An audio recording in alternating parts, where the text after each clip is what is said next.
providers and coordinate travel and accommodations. And of course, now there are medical tourism sites and medical tourism facilitators who have harnessed the benefits of internet to provide a comprehensive service to potential. So this is certainly, I think, a very, very important growth driver, and which is fueling the growth of this phenomenon.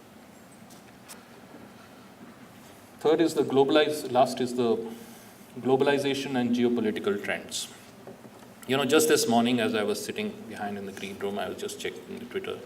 Kaushik Basu, who's a renowned economist, who was an advisor to the Prime Minister, tweeted this morning that 6 countries in the world, US, UK, Japan, Germany, Italy, France, have 1/3 of the world's GDP. 6 other countries in the world also have 1/3 of the world's GDP, which are the BRICS, Brazil, Russia, India, China. Add to that Indonesia and Mexico. So, and he says that in next 10 years, the second set of 6 countries will overtake the first set. This is how the world is changing. And how many countries are there in the world? Maybe 250, 300. So just these 12 countries have 2/3 of the world's GDP.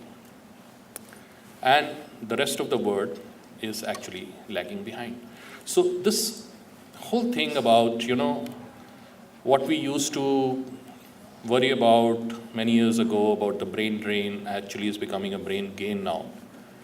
And the fact that our government, right after independence, invested so much in education and IITs and medical colleges actually is now, paying off. So, but what is really affecting medical tourism and its growth is really these disparities, cross-border disparities.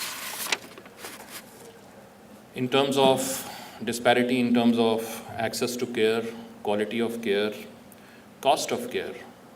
In the West and Europe, the cost and also the availability of manpower is an issue. In Africa and Middle East, it's just that the service is not available. There are no doctors. I mean, I've traveled to Ethiopia, Kenya, Uganda, Tanzania. Some of these countries, in the whole of the country, a cath lab, which is a basic, requirement for diagnosing cardiac diseases, doesn't exist. A PET scan doesn't exist. Our doctors here want to see those reports, but people have no access to even, diagnostics. But they have the money. All this commodities boom in Africa has actually put a lot of money in people's hand. And overnight, this is not like a semiconductor factory where Samsung, they can set it up and, next day you start producing chips. It's not, healthcare is very complicated. And primarily, I think the most important resource here is the trained manpower. And the advantage that India has is the huge amounts of millions of our own patients. The work that is happening is actually refining the skills of our doctors. The local ecosystem is really the driver for low cost and high quality, which cannot be just picked up from here and transplanted in another country, even if they have the money. So the result of globalization in healthcare has resulted in a degree of specialization with the product and service offerings in different countries, reflecting the economic realities of the host country. It has decreased the costs associated with transporting people. That's also a fact. And resources, exchange of information, and of course, investments have started floating. This healthcare is, if you see today, check the business newspapers every day, you'll find the venture capital and the PE firms, and they are actually looking for investment in healthcare sector in India. This is a high potential opportunity. Then the employers, out of, in US, for example, or I would say even in Africa, oil fields, large petroleum companies who have employed staff over there, they are looking at contracting with providers who can provide good quality, low cost, options. So these are the things which have actually, they are now helping this whole phenomena of foreigners coming into India or going to other destinations grow at a very fast pace. It's, of course, price is important, but quality is, I think, even more important.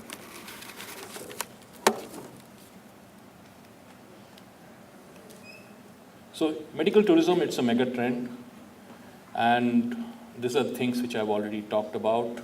Another thing is now with growing affluence, the lifestyle diseases are increasing, particularly in the Middle East, even in Africa. This is a major issue, rather than the infectious diseases. And obviously that requires a lot of tertiary care. And then, as you know, the world is, it's not really passing through a recession, but we are in tough times. And the economies, a lot of economies have slowed down. So they'll obviously look for, particularly in the West, Europe and the US, eventually they will have to look for options where they can still cater to their people, but save on costs. So what are the impediments to growth of medical tourism? Now, despite the trend towards overall growth of the medical tourism market, there are challenges and impediments to growth which keep consumers in their home countries for care. Because there are a number of misconceptions regarding the characteristics, and there is an inability of the industry to coordinate the efforts to address these problems. Supply side and demand side obstacles, they both exist. And there's still much unknown about the growth of the industry, as I told you, in terms of numbers and the growth, and there's still very little data available. I mean, in my previous avatar as the director of the Indian Medical Travel Association, we actually went to Ministry of Home Affairs and Ministry of Tourism and Ministry of External Affairs trying to get this data about the number of medical visas that our Indian embassies issue every year. I mean, at that time, obviously, a lot of patients were coming on tourist visa and getting the treatment done. But even till today, the government itself has not really got its act together. And in India, somehow, I think our politicians and even the bureaucrats are a little wary of promoting medical tourism, because there is very easily a misconception and a false criticism which just crops up. I mean, I have been asked at that time to draft a reply to the minister was asked some question in the parliament, and why is the government promoting medical tourism, asking foreigners to come to this country when our own people don't have access to healthcare, little realizing that nobody is coming to India. Our challenges in India are in primary and secondary healthcare. In tertiary care, there is enough capacity and there's no waiting list, and these foreigners are coming to avail of tertiary care. And as you know, every hospital's, the billing model is some kind of a Robin Hood act, whereby for the same procedure, the same medication, the same surgeon, the same surgery, the same ICU stay, a patient staying in a deluxe room is charged 1.5 times or maybe more compared to a patient staying in a general ward. The level and quality of care is the same. It's just that post-surgery, this one is actually who's paying more is relaxing in a slightly better spacious room, and the other one in a shared room. But that's where you actually earn more money and make this more affordable for someone who's staying in a general ward. And that's the reason today India is able to deliver a cardiac bypass surgery at around $3,000 with almost 99% success rate. But this is something the government and the politicians will probably take time to understand, that if we promote medical tourism, all these guys will come, we'll make our own private healthcare, which is a high gestation kind of a business, more viable. And so therefore, this awareness, one is on this side, and other is on the consumer side also. It's not easy for someone to decide to travel thousands of miles and go to another country to take this risk. And it's in nature of medicine that in 2 or 3% of cases, there could be complications. There could be mortality. So, to develop that trust and take that decision actually is a very tough task, which is also an opportunity. So the individual medical tourist attempting to arrange their own treatment is faced with challenges in accessing the correct and relevant information. Many anecdotal stories of some bad, instances, they just put them off. And as the medical tourism industry expands, one of the greatest challenges is to communicate to consumers the potential benefits of this phenomenon, with a lot of emphasis on quality, safety, transparency. Another impediment is professional or institutional awareness and acceptance, something I talked about the government and the hospitals already.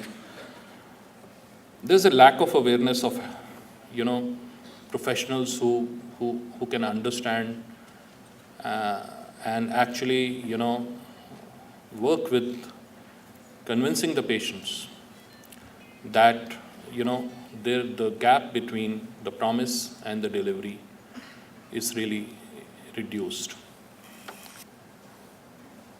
Efforts need to be made to provide training and certification resources for health insurance. Insurance is a late comer in this. It's only recently I find that in the US and in UK and some of the providers in Singapore launching products which are a medical tourism insurance, which means that the first $10,000 is not covered, which is the person would be paying out of his pocket, having contracted with a hospital and going into. But just in case in those 1 or 2% of cases where there might be a complication or a mortality or something, or an increase in cost or increase in stay, this insurance cover, which is like a top-up cover, will take care of that. Now, this is something which is very interesting, and if this combined with also travel can actually, and make it cashless with hospitals, contracting with these companies, can actually make this a more seamless, more beneficial, and easier to accept phenomena for actually the patient, the customer.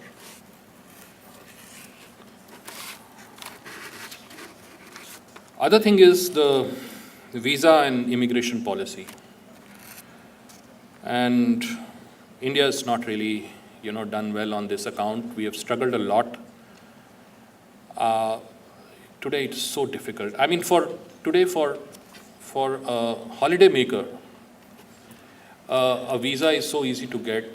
He can, for 180 countries now, they've announced that it will be online, they can apply and people can just come in and get visa on arrival. But for foreign patients today, he's asked 1,000 questions. He's being sick, still asked to come to the embassy for a visa interview, show his bank balances for last 2 years, that he has the money to pay for the treatment, bring his medical reports. And so there's so much of hassle. Every day we hear from patients that, they're traveling 1,000 miles in their own country, spending 3-4 days outside an Indian embassy to get a medical visa. And once after they come here, they are asked to report to a police or an FRRO. So it's an additional burden on the hospital.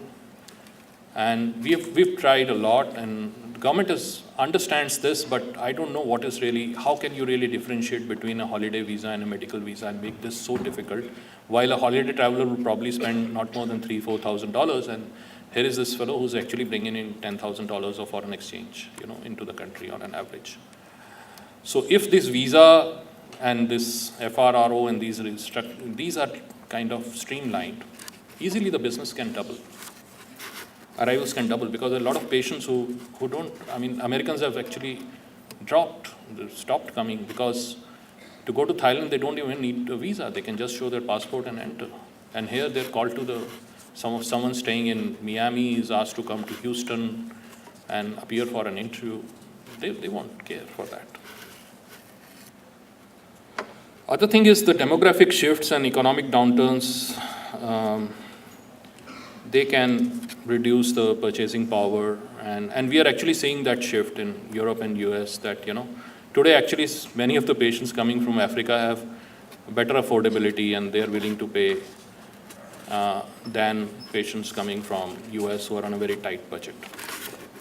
And of course, Obamacare and all this promise of giving free health care, which has not really materialized in the last 5 years, has actually prevented a lot of people from taking the plunge and, rather than waiting for it.